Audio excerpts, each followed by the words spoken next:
noticia corre y los azucareros se sienten orgullosos. Mi abuelo, ya jubilado, se mueve nervioso desde el balance de Suiza Verde y se le ve el regocijo. La empresa azucarera Urbano Noris cumplió su plan de producción de azúcar y se convirtió en el primero en la provincia en hacerlo y uno de los delanteros del país. La noticia se dio a conocer por la televisión nacional. Supe entonces, de labios de mi abuelo, que esta empresa, Central o Ingenio, no importa la denominación, tiene una larga y hermosa historia, que es de luchas, de productividad, de esfuerzos gigantescos. Me fui entonces a buscar la historia de vida de la fábrica enorme. Pensé durante horas en lo difícil que resultaría escribir de un central que ya posee una extensa vida y que tantos recuerdos imborrables atesora para sus trabajadores y para el pueblo de San Germán.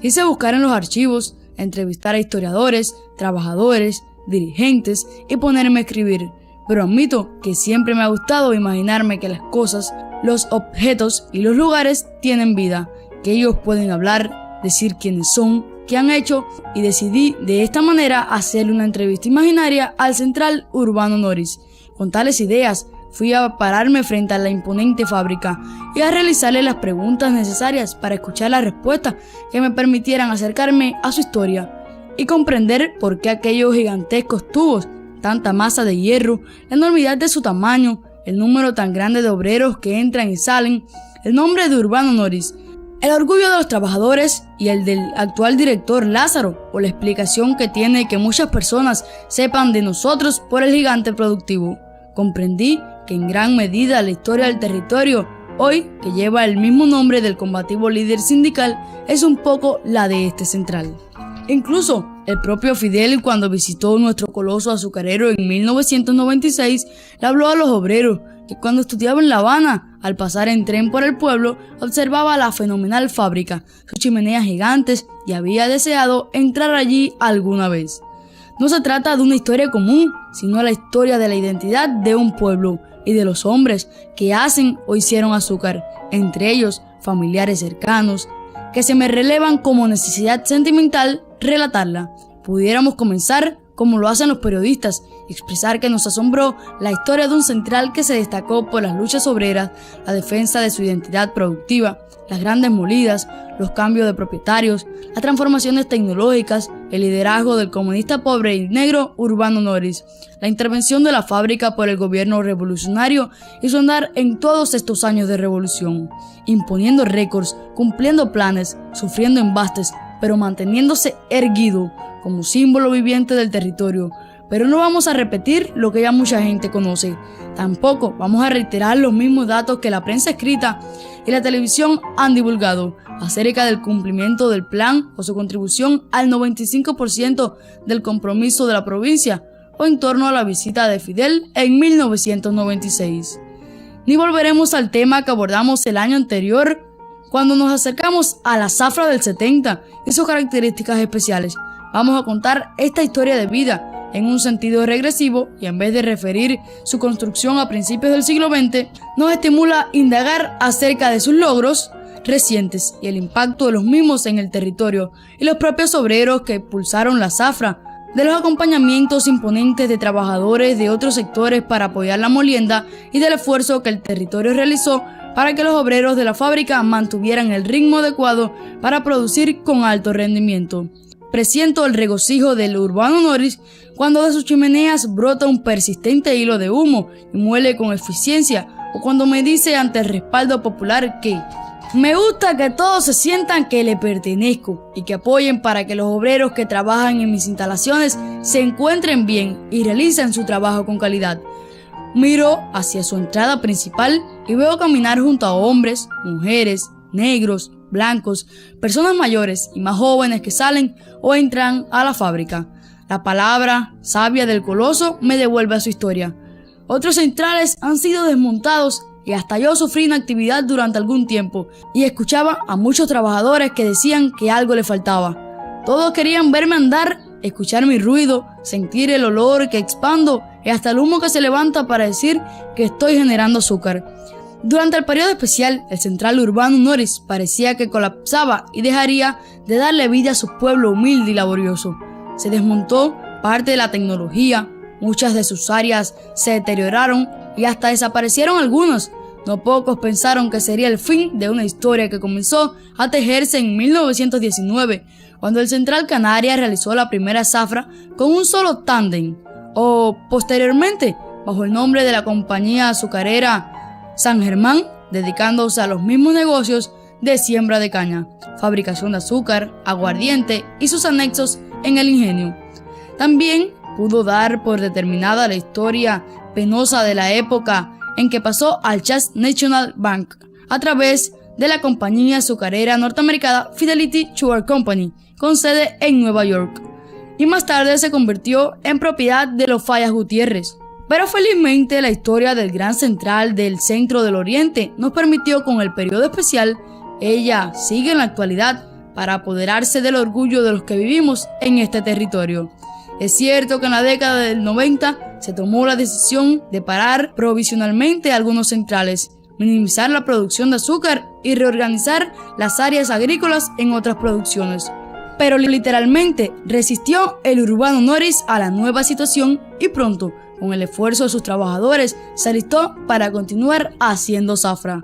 Entonces me siento tentado y entro al central, veo sus hierros viejos, ando con casco que al ser tan grande casi me tumba el cuello, por las áreas en compañía de un experimentado obrero. Presiento los riesgos que se encierran allí, experimento un miedo que no confieso a mis acompañantes ante el ruido, las señales de peligro, el ajetreo de las reparaciones y tantas cosas que me eran extrañas, pero me maravilla escuchar a hombres y mujeres que se sienten seguros, naturales y dueños del deber y cuentan con orgullo la tarea que cumplen. Algunos tienen 2 años de trabajo y son muy jóvenes, aspiran a superarse. Otros llevan 20, 30 y hasta más de 50 años y relatan que no piensan en la jubilación. Pues para algunos este central es la segunda casa, donde tienen familias, en los propios compañeros, pero también en los hierros que accionan como maestría y orgullo.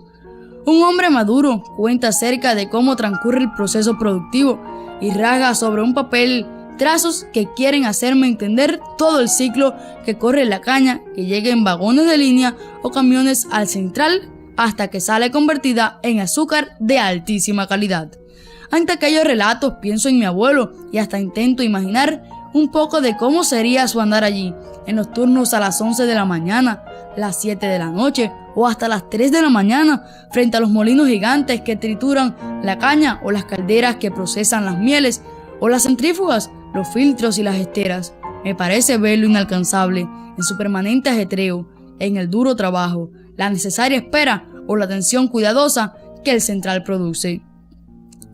Allí están muchos de los que fueron sus compañeros, algunos reubicados cuando paró el central o disminuyó su potencial productivo. De ellos, un número significativo que entraron a la escuela Álvaro Reynoso o pasaron a otros trabajos, pero reanimada la oportunidad, no dudaron en regresar y seguir acompañando al viejo central que abriga hermosas historias con la dulzura de la caña que muele y el azúcar que produce. Miro al tren que parece hablar desde su andar en el ir y venir en la búsqueda del azúcar producida y me represento a otras locomotoras que días antes pujaban por acomodarse en el basculador. Imagino las grúas, las alzadoras, los cortes de caña de antaño o las combinadas que lucen enfurecidas contra los cañaverales en la actualidad. La historia del Urbano Noris es también una secuencia de cambios, transformaciones, pero pienso con razón entonces que la historia del actual Urbano Noris es la historia también de seres humanos, que como mi abuelo, los obreros que vi allá adentro, tuvieron o tienen sus sueños, esperanzas, sus alegrías y tristezas, y ninguno de ellos puede separar sus historias de vida de lo que aportó o significó este coloso por su existencia. Camino por frente al gigante que me enseña majestuosamente sus 3 chimeneas. En sus historias veo en el pasado a unos que con cuello y corbata mandaban, disponían, y otros muy humildes obedecían, y hasta percibo las hileras de los sin trabajo que esperaban la más mínima posibilidad para reemplazar a los habituales o los salarios que en calidad de deudas iban a parar a manos de los comerciantes o de los especuladores. Aquel hombre que no se ha cansado de trabajar y siente al central como parte de su existencia, les estaba aclarando a los jóvenes que antes era terrible que por hacer valer los derechos de los obreros del Central y sus colonias cañeras lucharon Urbano Noris y otros dirigentes sindicales que también son un poco parte de la historia de vida del Coloso. Me detengo a unos metros y reflexiono en lo que decía el hombre con vocación para el magisterio de la vida y el trabajo. Lo primero que debían aprender antes de comenzar a trabajar en este central es saber quién es, cuál es su historia, porque tenemos que respetar a sus viejos hierros y garantizar que produzcan bien. Mi mente recorre la historia del central, de las tantas familias que se han consagrado en el trabajo a esta industria, con una tradición hermosa. Medito en lo importante que sería que algún día se escriba acerca de esa tradición familiar y las personas de este pueblo, donde casi todos nos conocemos entre sí, podamos saber de ellas. Siempre me han hecho saber que los niños, adolescentes y jóvenes tenemos que fomentar los esfuerzos por hacer las historias de la familia, más cuando se tratan de familias que permiten comprender también la historia de la más importante industria del territorio, la que está asociada al surgimiento y desarrollo de la localidad, a sus luchas y esfuerzos por el progreso y la justicia. Pero que se entienda que en cada historia de vida de los seres humanos también va un poco la historia del central, que está como añadido indisolublemente a esos seres humanos. Ante el cumplimiento exitoso de la zafra concluida, presiento que, como nos dicen el director y el obrero dirigente político Ezequiel Zamora, está el homenaje a todos los que a lo largo de varias décadas se consagraron con auténtico orgullo a convertir una y otra vez la dulce gramínea en granos de azúcar. Con la dulzura de mis sentimientos di a conocer esta historia que siento que es contada por el propio central Urbano Noris.